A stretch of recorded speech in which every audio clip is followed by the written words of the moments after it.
Hi FlossTube friends, I'm Sherry, ColoradoCrossStitcher here on YouTube, also on Instagram, and this is my channel about my own personal cross stitching with a little bit of shop news at the end. I have a cross stitch shop, ColoradoCrossStitcher.com, here in Loveland, Colorado, and online. So anyway, today it's been 3.5 weeks since my last FlossTube. That is a short amount of time for me. But we have a lot to talk about today because we're going to talk about Summer Cross Stitch Camp, which is a virtual camp so everybody can join in. And then I have just stuff I've worked on since the last time and my 3 things and prize winners from my last video, which was my number 50 FlossTube. So that was kind of fun. So let's jump right in. So first of all, my calendar. So this is April. I think I FlossTubed like mid-April.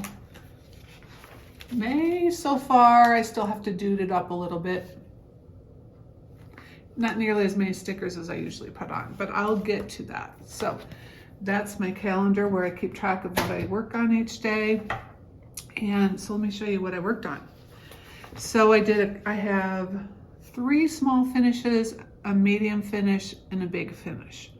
So the first one I did was Goodness and Mercy by Sweet Wing Studio. I did this on, I believe, 28 count. Oh, let me tell you, that's why I write these things down. 28 count glasses. Nope. Oh, I did it on Ada. I did it on, I didn't write it down.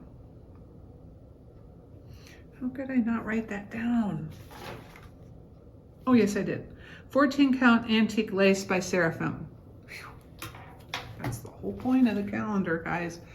Let me keep it here because I'll have to probably look up something else. So here it is. I love this one. As soon as I saw it, I think it came out at Market. I wanted to do it. Now, I was out of town and I had taken this fabric thinking that white was going to show up just fine, and it did not, so I outlined it. And it's okay. It's not the greatest, but I love the font that she uses on her patterns, and she's got so many cute patterns. So that's a fun spring one. I don't have a lot of springy spring ones. You know, I might have some, I don't even know if I have flower ones. I probably don't have enough spring ones. I'm gonna have to work on that. Anyway, that was my first finish, which was fun to work on. And then, okay, my next one. This was so fun to do. I have no idea what the heck I did to this poor pattern because it's really scuffed up. So, English Tear by Erin Elizabeth.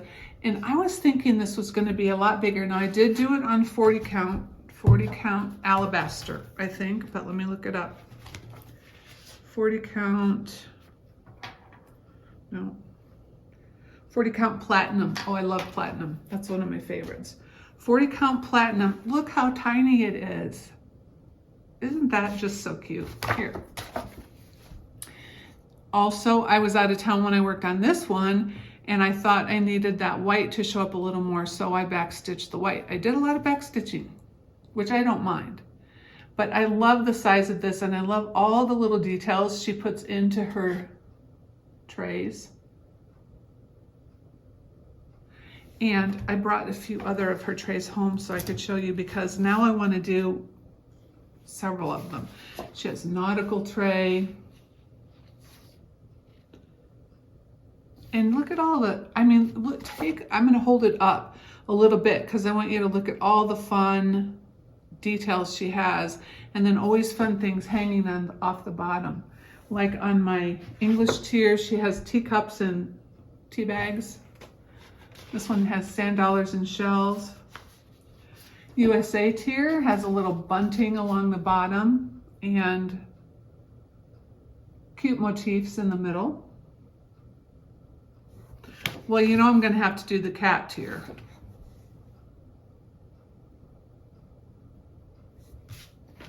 I think this Stitchy tier would be really cute in your stitching room or by your Stitchy chair. I love this one. Fall tier, scarecrow, red pickup truck, hay bales, hanging leaves, pumpkins, apples, and look at the pumpkin spice latte. For sure doing that one. B tier, this is so sweet. So cute. Sorry, you want to see it. I'm busy looking at it.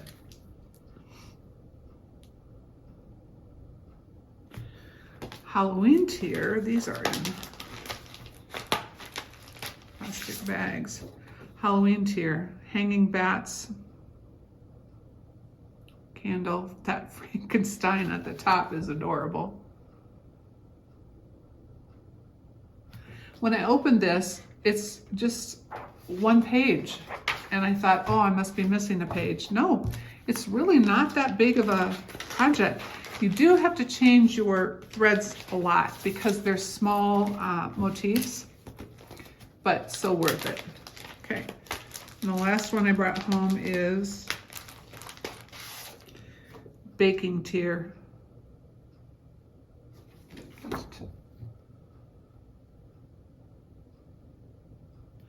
I kind of feel about these like I do about hands-on designs, block parties. And remember those little blocks, like I made the cat one and I made the patriotic one, and I want to make more of those. So I feel the same way about these. Like I want to make almost all of them because they're so dang cute. So anyways, a lot of options for the little tiers, but I love the size of it on 40 count. And it was really fun to stitch because you get all these little motifs finished quickly, and they're just too cute. All right, so that was my second finish since last time. And then I did my Santa for the month. I can't remember, this might be 2012. You know, I'm doing them every month this year.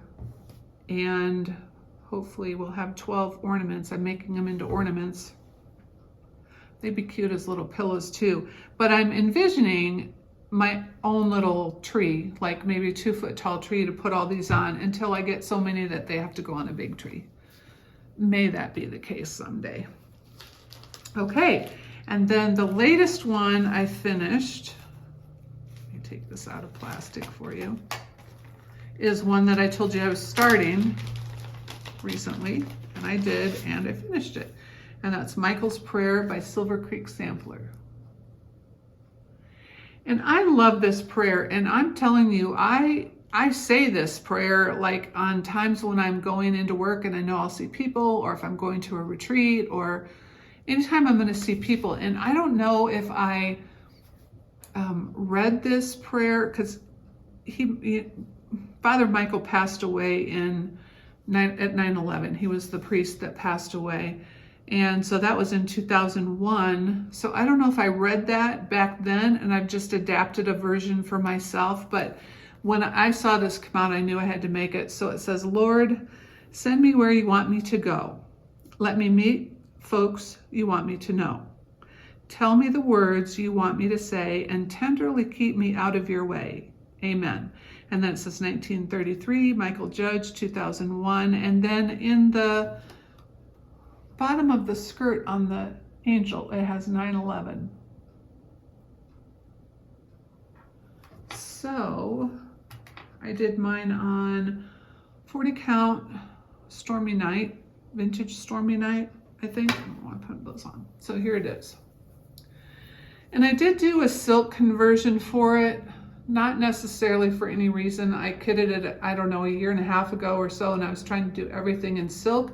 I still try to do a lot in silk. And I think I might finish this on a board. I'm still thinking about that. But I really like how it turned out, and I love doing those letters.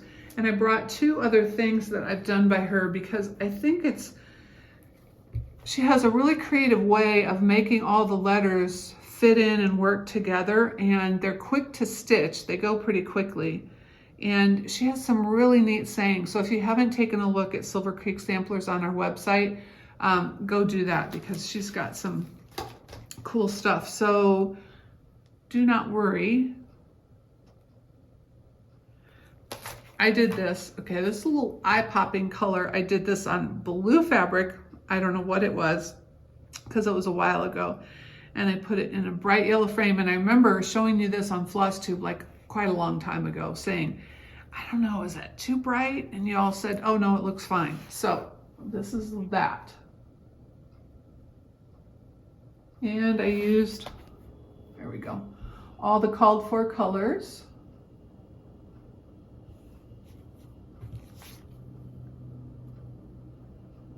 Also looks good on brown.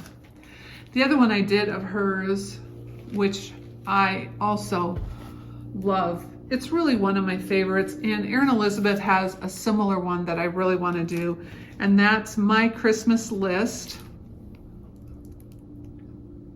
And I did that, what, maybe 6 years ago?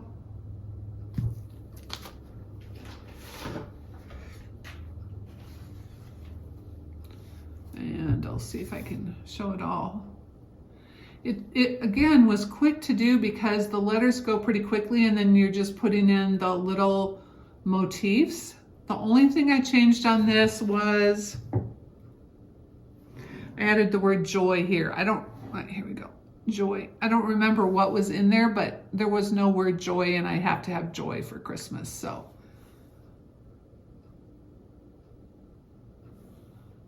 Yeah, I love that one too.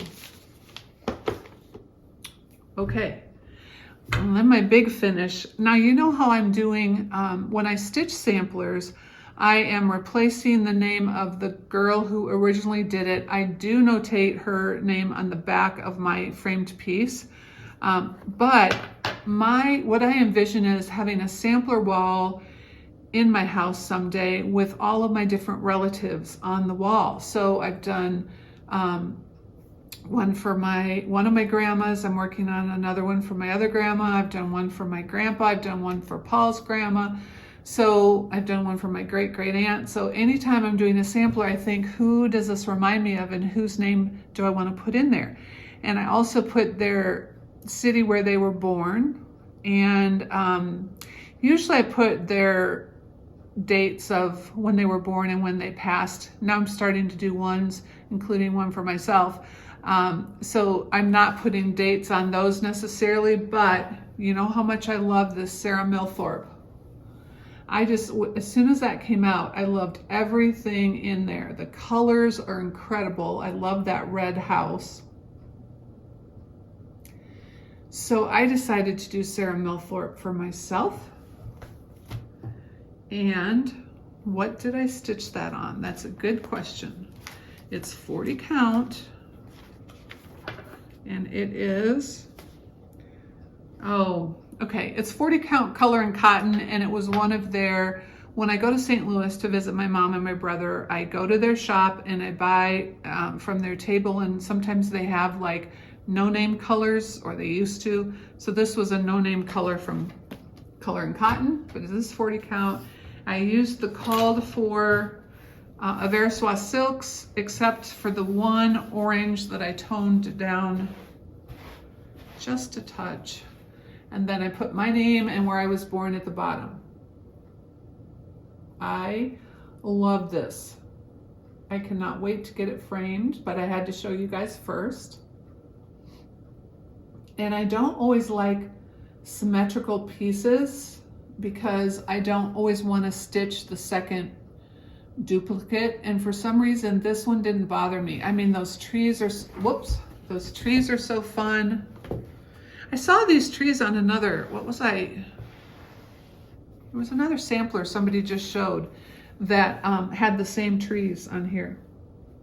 The fruit baskets were fun. These were a little bit of a bugger. There's a lot of stitching in those, but I did this one first and then I stitched a lot of the other things, and then by the time I did this one, I'd forgotten about the first one, so it was fine. Love the border. I mean, I love this piece. So that was my big finish. All right, so those are my finishes. Now the other thing I did this month was I worked on Stitchy boxes. And so I want to show you Stitchy boxes just for fun. What is a Stitchy box and how did those come about? Well, I first learned about them from Tanya from the Scarlet House. She kept posting these, well, I don't know, she did a few really beautiful boxes that you can keep alongside your stitching chair with all your notions in them, or tuck in your project bag and take to stitch night or take to a retreat. And I just loved the idea. So, and you might look hashtag stitching travel case, I think that's what it's called, or some variation of that. So the first one I made, and we make these out of jewelry cases. You rip them apart. So if you want to know how to do that, check out my FlossTube number 42, and I'm going to link to that below, because Tanya visited the shop and did a meet and greet last summer, and we also filmed a FlossTube about how she makes her boxes. And once she posted that, I was like, I had only made this one little one, I'll show you. And once she did her little talk about it, I thought, oh my gosh, I gotta make more because they're so easy. And they're so fun. And then I started making them for different seasons, and that was fun. So you can make them for gifts, you can make them for, you can make just one and use that all the time. You can use them for different themes or different seasons.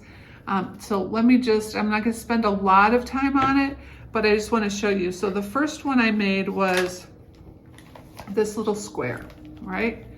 And so I have this. This heart button I got at Hobby Lobby, and they have some really fun buttons for your Stitchy boxes if you want to find some good ones. This on this side, I love the combination of teal and red. So that was my first one. And I made it way harder than I needed to, because when I saw Tanya's demo, I just thought, oh, well, that's another reason I wanted to make more. She did hers a lot easier. So the first one I made after that is this big case. And I don't think these are still available. Can't remember what the name of this is. I don't know if it's in here.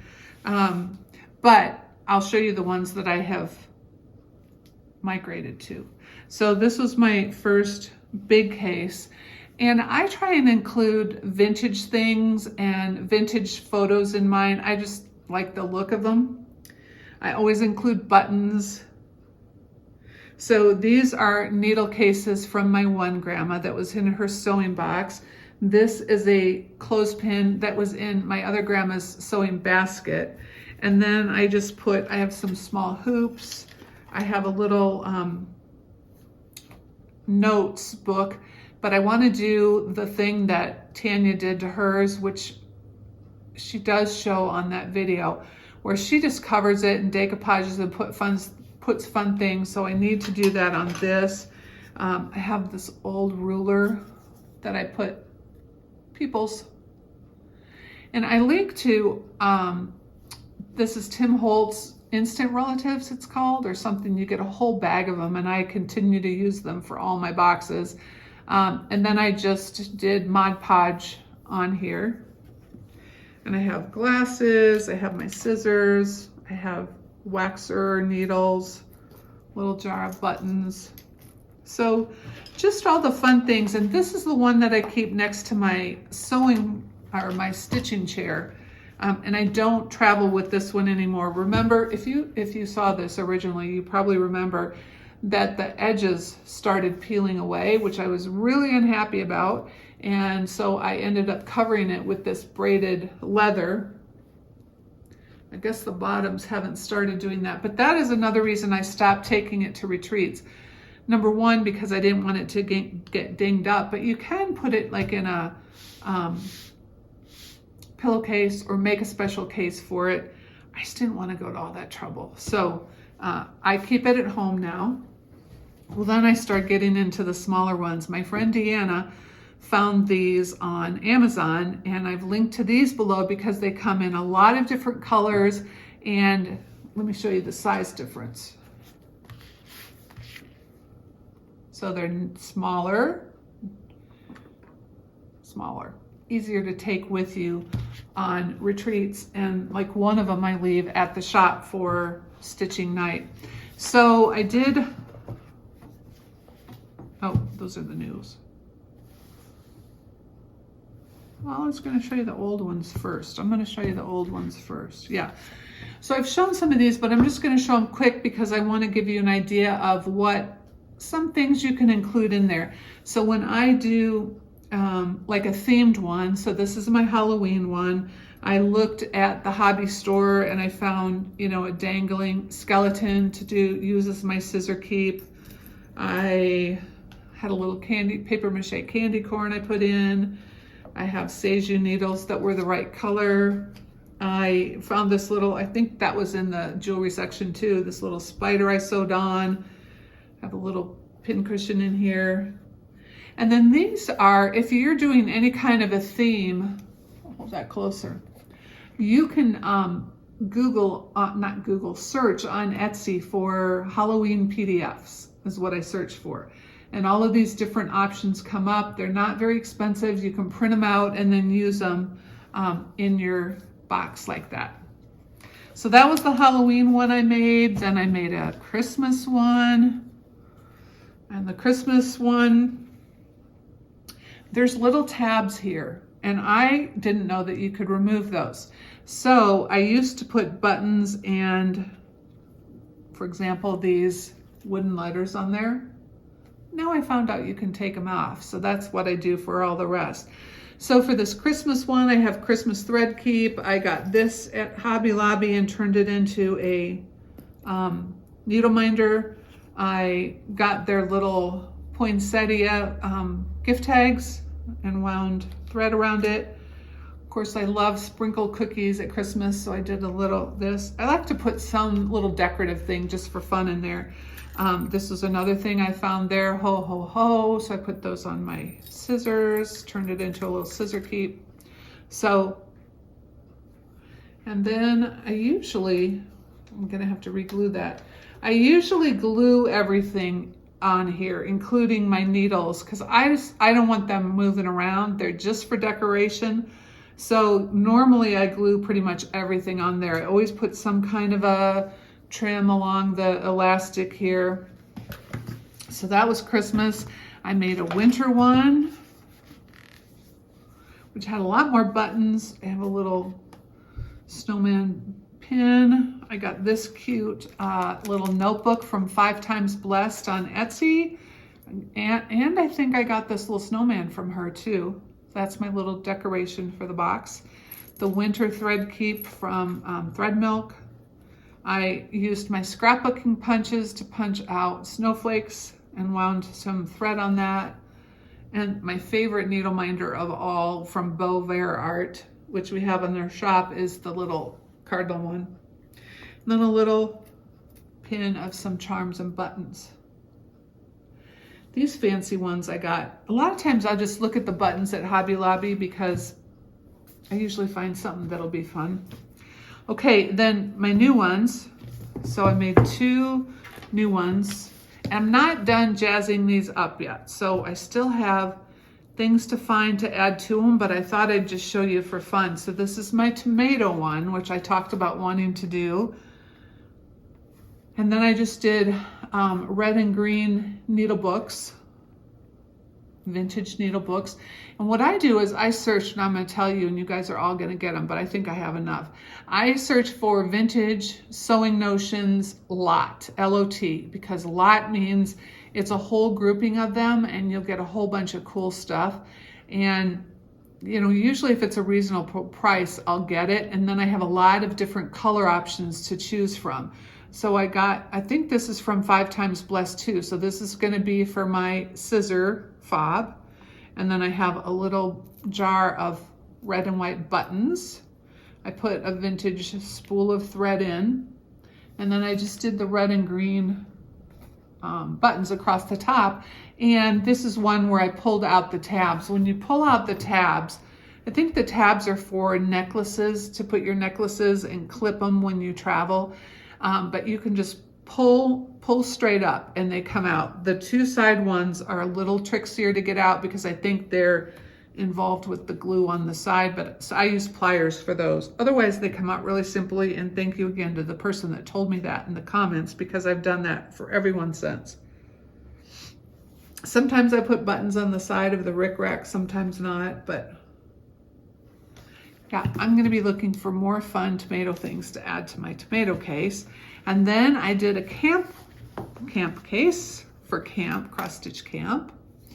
So this one I have a few more things. I have these needles, which I love this because I grew up in Clinton, Iowa. I don't think that this is the Clinton it's referring to, but I love having those in here. I have a little jar of vintage buttons that match the colors in here. I added a little lantern, a little pair of binoculars. I gotta figure out, I think I probably should sew that up here, don't you think? Because they're so tiny. I tried to fit them in my jar. I thought that would be cute, but they don't fit in the jar. And then again, I pulled out different needle packages that match the colors. I added some of my vintage photos, and I ordered these buttons on Etsy, pretty sure Etsy. I just put in camping pins. And then I ordered this needle minder over here for that too. This one is probably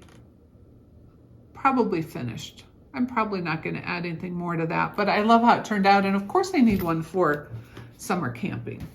All right, and then the next 4 that I did are not finished because these are going to be gifts, and when I give them as gifts, I only do a little bit of finishing because I want the person that's getting it to be able to personalize it to whatever they love also.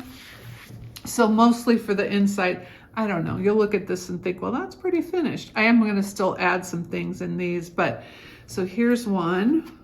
I love that fabric. Can't remember what fabric it is.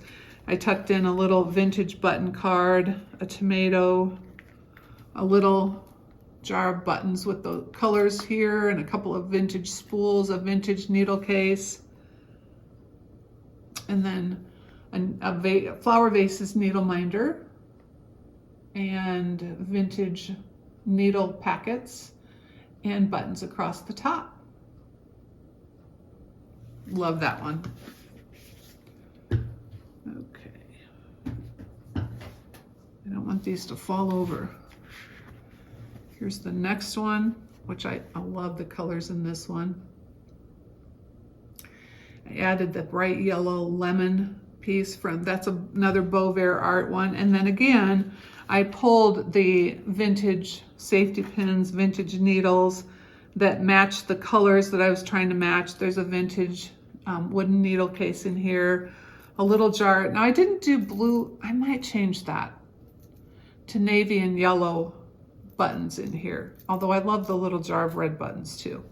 So that's this one. 2 more. I know, these are addictive. They're so much fun to make, and I love figuring out the fabric combinations and Okay, this one is, here we go. I have a antique thimble in this one, a vintage spool of thread, a little jar of red buttons. This is another Beauvais art. I just love, actually, I don't use them as needle minders as much as I wear them as pins because they're a really strong magnet, but they're just like little pieces of art. And then I did the vintage needle cases. On this one I have a vintage button card. And then also, this came in one of my lots, and it's such a cute little vintage case, but it's for like a little sewing kit. So since it was red, and that was my theme on this one, I just tucked it in there.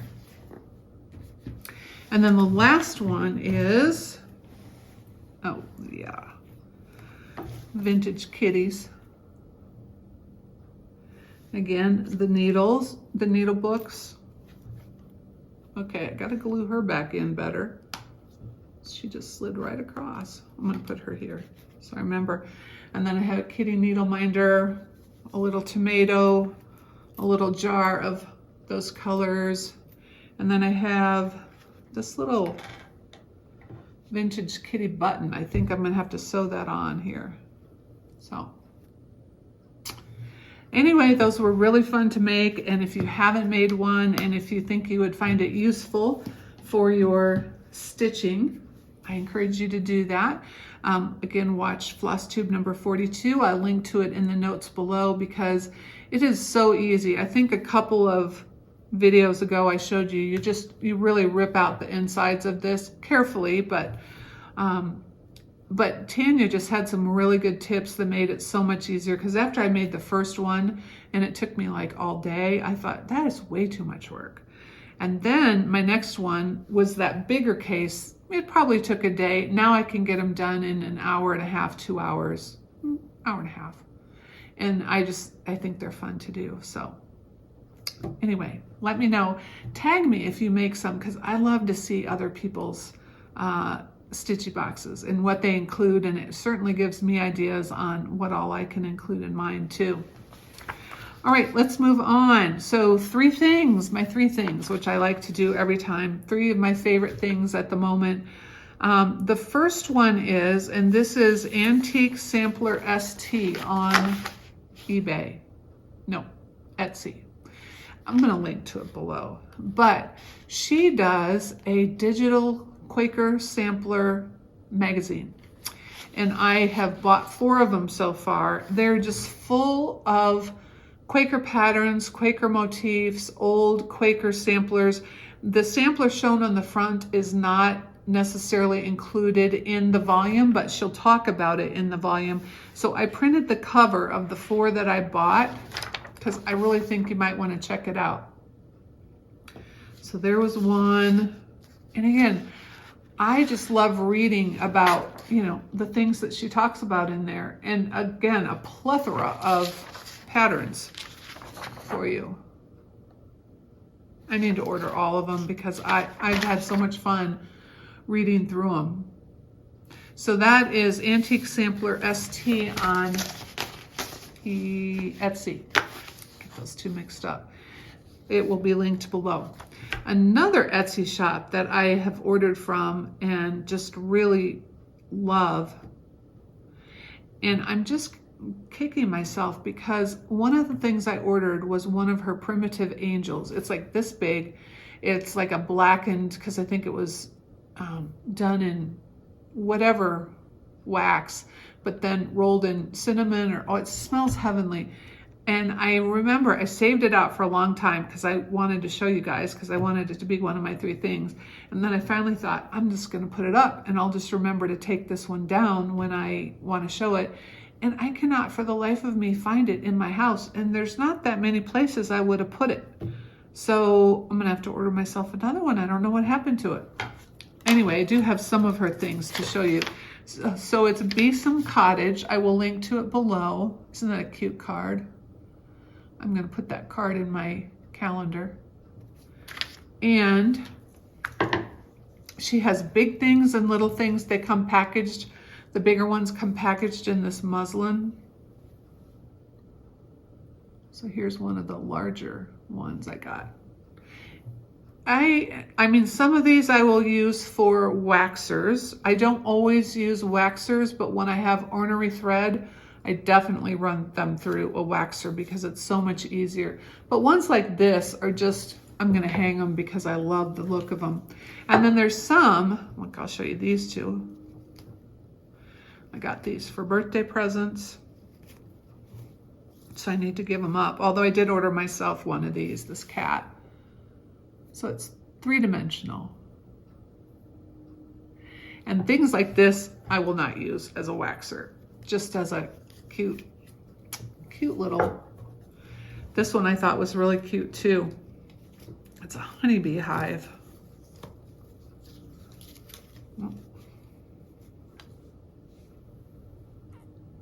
Isn't that cute? And then I'll just show you some of the littler ones I got. So here are a couple of the smaller waxers that she has, which these I will use, but I always wax from the bottom so I can save the pretty top as long as possible. Here's a small angel, little ornament. Wouldn't it be fun to have like a whole tree of these little ornaments? And then there's a couple of tinies, a little tiny cat, a little tiny rooster, little tiny beehive. So again, Be Some Cottage. Look in the show notes below for the link. And she's just delightful to order from. The third thing, okay, what was the name of it? Let me find my notes. Art Craft Blend. Art Craft Blend on Instagram. Because we're gonna do color this summer for Cross Stitch Camp, which is coming up next. This is just fun. What they do is they squirt like a blob of one color, a blob of the other color, and they pull a little bit down and mix it, and then show you the whole new color it makes. And it's just, I sat and watched it for, I don't know, a half hour because I kept scrolling, seeing, you know, what different colors they can make. And it just is interesting because some of the mixes they do, I try and predict what color it's going to be, and I can't predict it. So just for fun, you might want to take a look at that. I don't know. It's fun to see the color mixing on there. So I will link to them below as well. All right, this is not a 3 things, but I wanted to show you this because I found this at Hobby Lobby. And this, I'm going to do something patriotic that I'm going to cover this part up, but I love the patriotic colored beads up there. And it'll be a quick finish because I'll just cut a piece of, okay, Paul will cut it for me. I don't cut the foam board, but he'll cut it, I'll pin it, put a little trim around it, and I thought that was a cute little hanging thing. So I'm always looking for I think I shared with you, I don't know, 1 or 2 FlossTubes ago, I am always looking for their seasonal hanging things like this, or things on an easel, which is really handy that I can cover up and use as a finishing piece. So there's that for you. All right, let's talk about camp. So camp is, Cross Stitch Camp happens every summer. I think this is year number 4. And I started Cross Stitch Camp because I used to own the Loopy U yarn shop, and I decided one summer to do a virtual yarn camp. So Camp Loopy has been extremely popular. I sold the yarn shop 2 years ago, but Christine, the new owner, still does Camp Loopy. So if you're a knitter and you're interested in doing yarn camp as well, I hope you'll do both. Hop on over to theloopyu.com and find out information on that. So 4 years ago, I thought, well, we should be doing a cross stitch camp too. So I work it basically the same way that I did all those years of yarn camp, where I have a challenge, a different challenge for each month. You can participate for 1 month, you can participate all 3 months. There's no cost to join. There's no purchase required. I just tried to keep it as easy as I could. So this year we have, I'm going to tell you all 3 challenges so you can kind of plan ahead, and I have a May mini challenge for you. And that's the badge that you're going to make if you want to make it. And the way it works is you can't start until the first day of the month, and you need to, if you want to be entered into the drawings, you need to post it on Instagram. I know not everyone has Instagram. That's just the easiest way for me to track it, because I check every day, all summer long, for people who are participating, so I can keep a list, so I can, you know, like your photos and so on. So even if you don't have an Instagram, you might just make one just for your cross stitching, you know, make up some weird name. Nobody can find you if you're worried about that, and just use it for your stitching. Remember, if you have set your account to private, I can't see anything that you post. So make it on private if you can. I know people have said, oh, I've had, you know, an experience with weird guys following me. Well, I I figure if some weird guy is interested in seeing my cross stitching, more power to him. Sometimes I delete them if I notice them, but a lot of times I don't even notice. So anyway, that is the social media of record. So that's where you go if you want to be entered into the drawings. You have to post a starting picture. Don't post your graph. Just post the cover of your pattern and your fabric and your thread so we can see, okay, you haven't started that project yet. And then anytime you get finished that month, post a finished photo. It doesn't have to be fully finished, just the stitching part.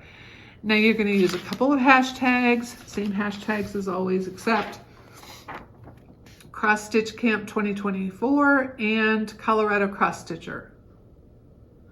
Instagram is wonky about hashtags, and I've gotten around it and I've been able to see everybody's posts for the most part, but having both posts, both hashtags on there gives me just kind of a double secure way to know that I am going to be able to see what you've put up there, because sometimes it'll show up under this and sometimes it'll show up under this. So that's just like extra security. When you do the hashtag, if you're not familiar with Instagram, you're going to post your picture, and in the description you're going to put the pound sign, that's the hashtag, and you're going to start typing that. And usually when you start typing that, you'll get a drop down and it'll show you, oh, here's one that everybody's used, and you can click on that if it matches, and then that links you into the whole group of all of us campers. Same with Colorado Cross Stitcher. Put a pound sign and no space between and start typing, and then you'll see it'll drop down as an option and you click on that and that links you in. So remember, don't post it till June 1st because I don't start looking at them until June 1st. So post it June 1st, start it June 1st or later, finish by the end of June if you're doing the June one, and you'll be all set. Okay, so, and also if you are ordering from our shop, I got these cute little pins, camper pins. So leave an order note if you're ordering from us, because I'll stick one of those little camper pins into your order for you. All right, we're going to focus on color this summer. No surprise, because you know that is one of my big things, is knowing your colors, getting comfortable with colors. I've done a couple of floss tubes on color changing, warm and cool colors. I did this whole set of warms and cools for you. If you want to know more information on those, look for my floss tubes that have color talk, or I said color talk and more color talk in them.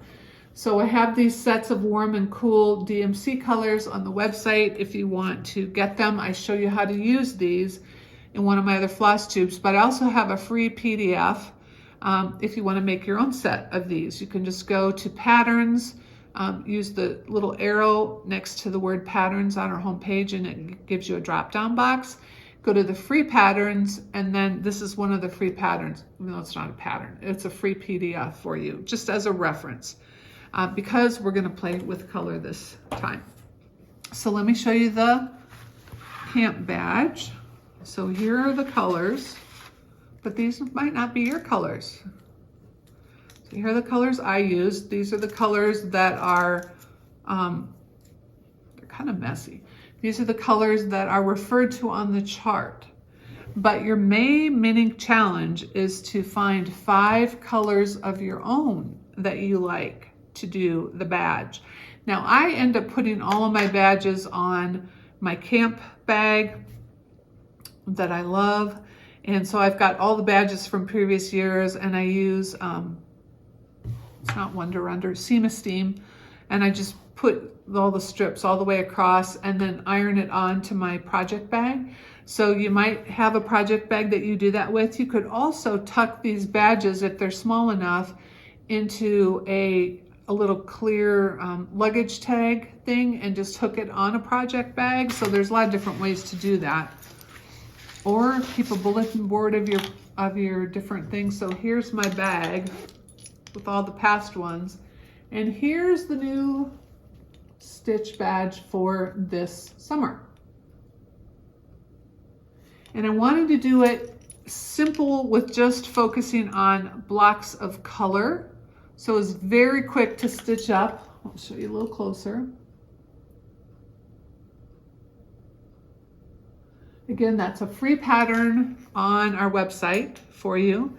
And I encourage you to find your own colors. Now here's a couple of tips on how to do that. You can pick a couple of your favorite colors and then kind of flesh them out, you know, depending on what other colors are similar. Or you can take, and I did a demo here, find a favorite picture of yours that has colors that you love, or flip through a magazine and find colors that you love. This is a magazine that comes to us in the shop. So I just pulled this, and then I pulled colors, 5 colors that go with that picture. So it's pretty easy to find colors that go with. And like here, I did a lighter and a darker yellow, a lighter and a darker green. I added a little brown for a little pop. All right. Here's another one. This is a Christmas version. Again, just start pulling colors out of the photo. I think that's the funnest one, is to find a photo that you love and duplicate the colors. Here's another one.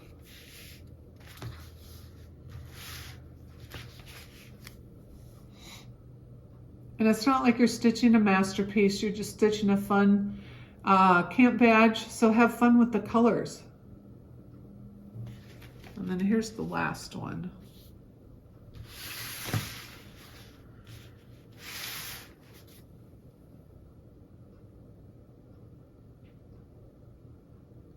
So find a picture you like, pull out 5 colors from it, or find 1 or 2 colors that you love and make colors around it. However you want to do it, but it's a mini May challenge, I'm calling it. Excuse me. So that I can see all of the people's different colors. Now, when I pulled this, I didn't base it on anything. I just started pulling, you know, fun colors that I liked. And then I thought of, oh, everybody should pull colors that they like. So however it's easiest for you to do it. Again, I do list these colors in the pattern, and you can do that if you don't want to. You can do these if you don't want to do the mini May challenge, but I thought it'd be fun to see everybody's different color schemes. On that one, let's just, yeah, you can use the same hashtags. So I'll check those out too. All right, let's talk about the challenges for June, July, and August. My goal in this, like, I love color so much, and I love talking about color. And so I want everybody to get comfortable with changing out colors. You know, when I do my color talk, I talk about warm and cool colors and how sometimes, and I show you several examples in those color talks. So go back and watch those. I'm not going to repeat it. But sometimes you'll have a pattern that you love, but there's just one color that seems off to you, or seems like it doesn't fit, or is making you not enjoy the stitch. And a lot of times it could be because that designer used all warm colors and they did one cool color pop, which can be very effective, but maybe that's bugging you. Or they used all cool colors and one warm pop, and that's what's jarring in your sensibility, your color sense. So it's just really good to know colors, and it's really good, I think, to feel comfortable with switching things out or making a pattern your own. And I'm telling you, I don't know a single designer who cares at all if you change the colors in their pattern. I think they would be delighted that you're stitching it and delighted that you're making it your own. So don't worry about switching colors, because it really does make it your own. There are going to be a lot of finished pieces out there that just use the called for colors. You can make yours different by switching something out. So our challenges are going to be to practice that a little bit. And I brought some examples of patterns. You know, almost every pattern could fit in this challenge, but I brought some samples to share with you. So the June challenge is take a 1-color pattern, so a pattern that was designed just to be 1 color, and add a splash of color. Or take a multicolor pattern and stitch it in one color. All right, so take a pattern that just calls for one color and add a little splash of color. That's what I'm doing in my Joan Elliott A Year of Silhouettes, which I showed on my last video, and I've been showing every time, but I didn't work on it this time. It's all done in black, and I'm adding just a little pop in each of the squares. Joan Elliott is a great, and I didn't even bring her stuff as a sample, I don't know why. That's a great designer to add a pop of color. Those are bigger patterns though, but she has some that are like Christmas ornaments or whatever, and you could just do one of those for camp if you wanted to do and add a little splash of color. So taking something that's meant to be a one color and adding a pop of color is one option for June. Or there are a lot of patterns that call for, you know, more than one color, and you could make it a single color pattern and it might look kind of cool. So let me show you some examples of those. So here are examples of taking a one color pattern and adding some pop. So here's a new, we just added more quaint rose needle art, and here's Tetelestai. Well, you could easily add green in there for some vines, or you could add some flower colors. So it's a one color pattern, but you could add pops of color in there. You know, these Quakers are all wonderful, and I've taken them and added pops of color to them. So they're one color patterns, but you can make them into multicolors. And if you want a kind of idea of how to do that, I put, I think I put all of mine that I did on Instagram. This is technically not a one color, but as I was looking at it, I just started thinking about all the fun colors you could add to it. I think it's like two colors, black and white. But you could take it as a one color and add some pops of color in there. Like the keys, you could make gold. You could make that banner that says haunted a different color. You can change the roof color, change the ABCs, 1, 2, 3s. Just a little way to personalize it for your own self. All my red threads, I thought that would be easy to make that tree in different colors. Merry Christmas, you could easily add the green as the little, what are those called? Little doodads. You could add a pop of green. The thing that like really gets me wanting to change things beside Joan Elliott patterns is modern folk embroidery, because I look at these and they're beautiful as one colors, but I just start thinking, ooh, what if I did that in red and green and added a little pop? And again, you don't have to do this whole thing for camp, because really, could you finish the whole thing in a month? But you could do one of the motifs. But just think how beautiful that would be if you made it red and green or red and blue, one of the motifs for a patriotic pillow. Here's another one that you could do, well, maybe only that one middle one. No, there's a few middle ones. There are a few middle motifs that are whole that you could do for as a little pin pillow for the month and add pops of color to it. Here's the one that I'm stitching for my dad, and I am doing it in one color, but wouldn't that be fun to start adding little different colors? And you could do like a house, one of the houses. There are 1, 2, 3, 4 houses on there. You could do that center motif and make the birds and the leaves and the bark all different colors. You could take any of the alphabet books like this and do the alphabet in a different color or different colors, because you're trying to add a couple of colors. But this is a good reference book for that. And again, I think in terms of Christmas, but so I would do like my favorite reds and greens, but you could also do patriotic, you could do spring colors, you could do fall colors. So there's a lot of options for that. So these are examples of taking a one color pattern and then adding a couple of colors. And I would love for you to do 2 additional colors, 2 or more, let's say. I want you to push yourself a little more than just picking one color to add in. So like on that Christmas one, you could do a light green, dark green on the doodads. And those alphabets, you could make each line a different color or what have you.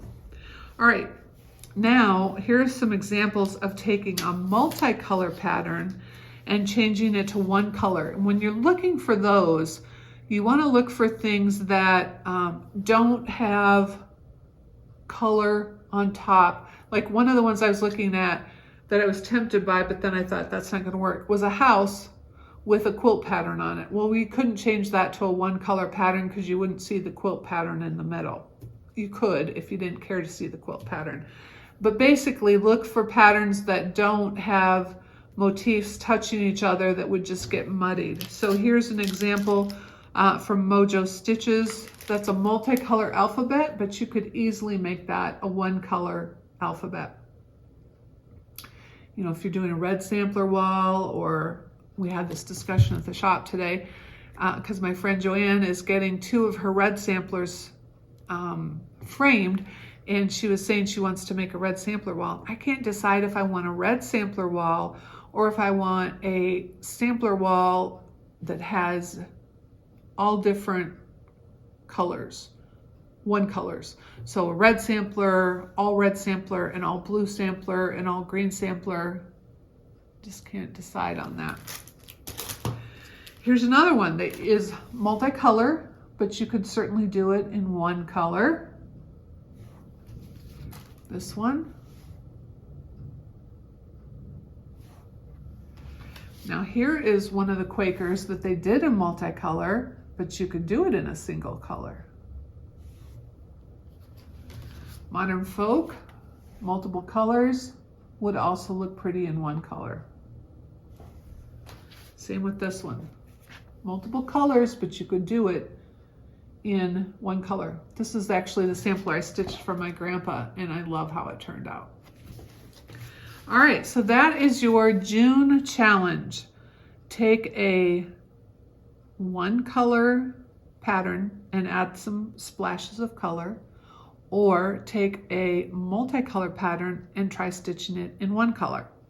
All right, and I hope when you're done with this challenge that you feel like, that was pretty easy. I could change any pattern I want to. Maybe you already feel like that, but it's supposed to challenge you to make you feel more comfortable doing this. So that's June. I will put these challenges, I should have put the challenges in the notes. I will put these challenges in the notes, just so you've got them written down.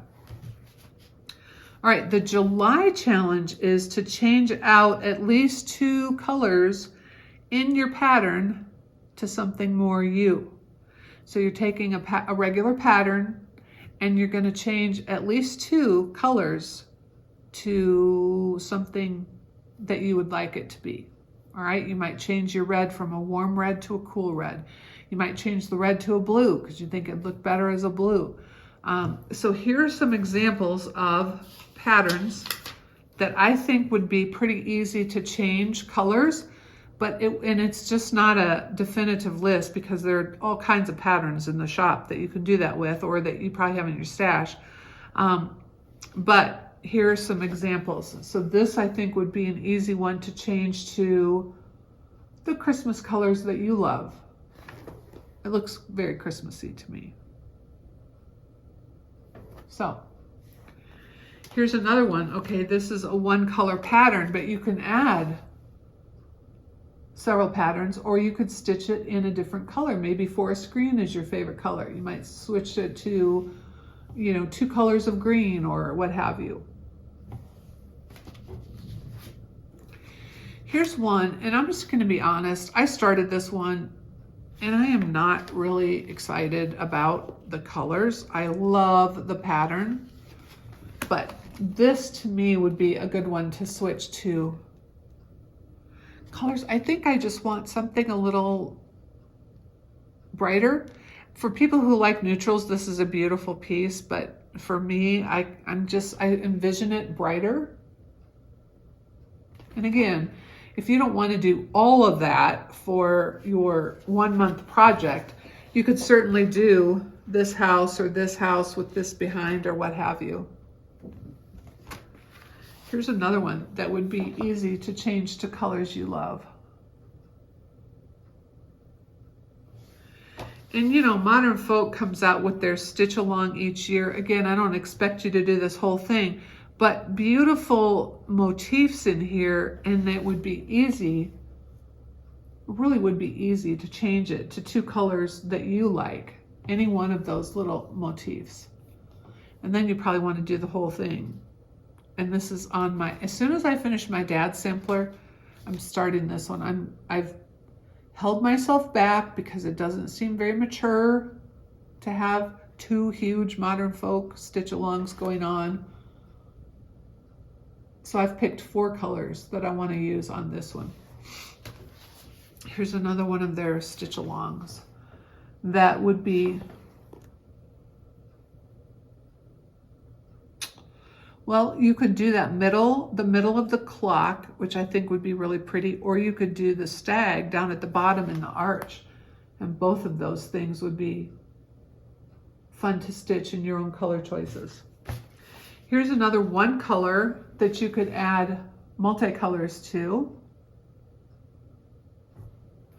And lastly, this is alternative trees. Now, where does that go?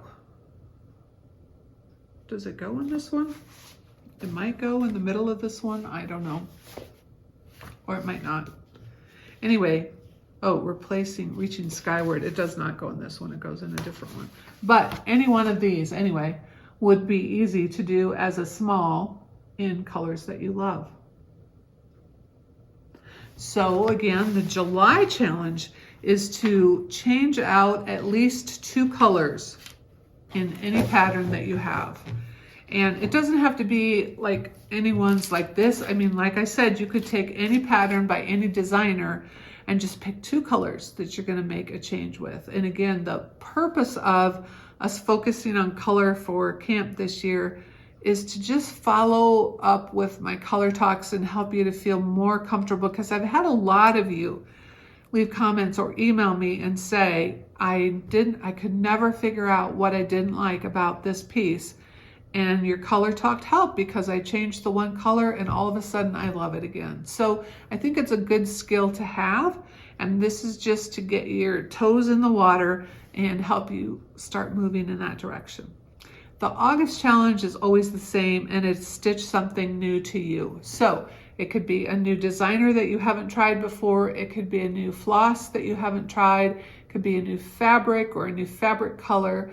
So something new to you for the month of August. All right. If you have a shop or are a designer or a fabric dyer or a maker and you would like to donate something to the prizes for Cross Stitch Camp, I always appreciate that, because we give out, well, last year we gave out 9 prizes each month, so that's 27 prizes for the whole summer, and I love to be able to send those out. So if you have anything you'd like to donate, I also have people who have sent in gently used patterns that they are no longer interested in, or maybe you bought doubles of something, and because each month I try to have enough project bags, and then I try and fill them with several patterns or several, extras for people. So if you have any extra patterns, if I get too many, I'll tell you what, we have a pattern section of gently used patterns that we sell, and all of the money goes to our Larimer County Humane Society. And I think I'm going to split that with the cat rescue, but we'll see. So all of that money goes to a good cause. So if we get too many, we do slot some in there. But anyways, if you would like to participate and help us with camp prizes, it would be very much appreciated. All right, I only have a couple things left. So last FlossTube, number 50, I did a giveaway for 5 $50 gift cards to our ColoradoCrossStitcher.com shop. And you had to use the word favorite in your comment. And so I did the random drawing thing. And so if you're on this list, get my email address in the notes below and email me, and so that I know your account email address in our system and can email you that. So Potty Mouth Stitcher, Mary Ann Stoner, Danette Rowe, Denise Reynolds, and Kathy G6998. And here it all is typed out. If you are one of those 5 people, you've won a $50 gift certificate to our shop. Please contact me. Okay. Our drawing for this next month is an adorable project bag from Deborah at Joyful Stitching Store. I linked to her below.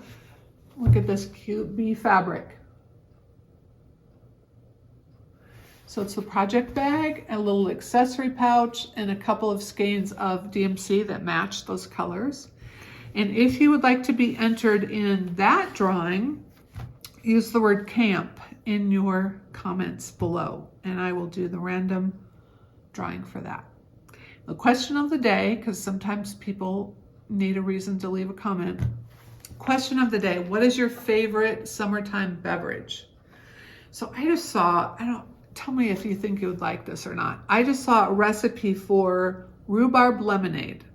I love rhubarb. I love rhubarb pie. I love, rhubarb crumble. Can't decide if I would like rhubarb lemonade or not. I probably just need to make it and I'll see if I like it.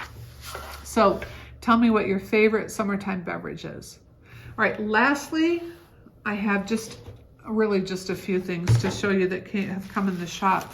The first one is these 2 letter sets. So we have Stitch over here and Create over here. We have the little heart. It doesn't come with Create, but you can add the little heart on either one of those. And we wrap them up in bubble wrap to ship them out to you. And they're just kind of fun to add to your stitching room or your stitching shelves or what have you. So those are back new in stock. We have sets of Country Cottage needleworks. So we've had these 2 sets because we have 2 samples of these in the shop, and I've shown you these on FlossTube before. The Gingerbread Village, and it's all the patterns for the Gingerbread Village. So if you ever have tried to buy a whole set and you don't want to piecemeal it, it's a whole set. And then we have Santa's Village, also really cute. So we've restocked those. But then I also added in the Nutcracker Village, and you can see pictures of this on the website. And the Snow Village, which I'm gonna have to do the Snow Village because I love snowmen. So, and we always price these that because you're buying the whole set, you get the last one free. Some of them have 12 patterns, some of them have 11. So you get one free in the pricing. And then the only other ones I wanted to show you was this new faded flag. It's another skinny pillow from October House. Adorable. And Garden Sass from October House. And then we got 3 new ones from Sweet Wings Studio. Among the Trees. My Home Sweet Home. And Bloom Where You're Planted.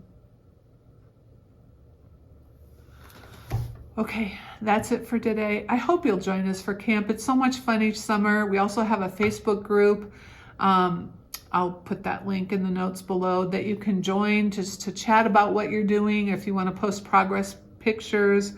I know everybody meets new stitching friends through that group and through the Instagram sharing like that during the summertime. And it's just fun to be working on some project and have a little bit of a challenge. And don't forget, if you are ordering from us threads or fabric or patterns or whatever for your stitching, cross-stitch camp stitching, leave us an order note and tell us that you're doing that so that we can include that cute little camper pin for you. All right, that's it for now. I will be back next month. Thank you so much for joining me, and thank you for your comments. Thank you for subscribing. I just appreciate it so much. I will see you again soon. Bye-bye.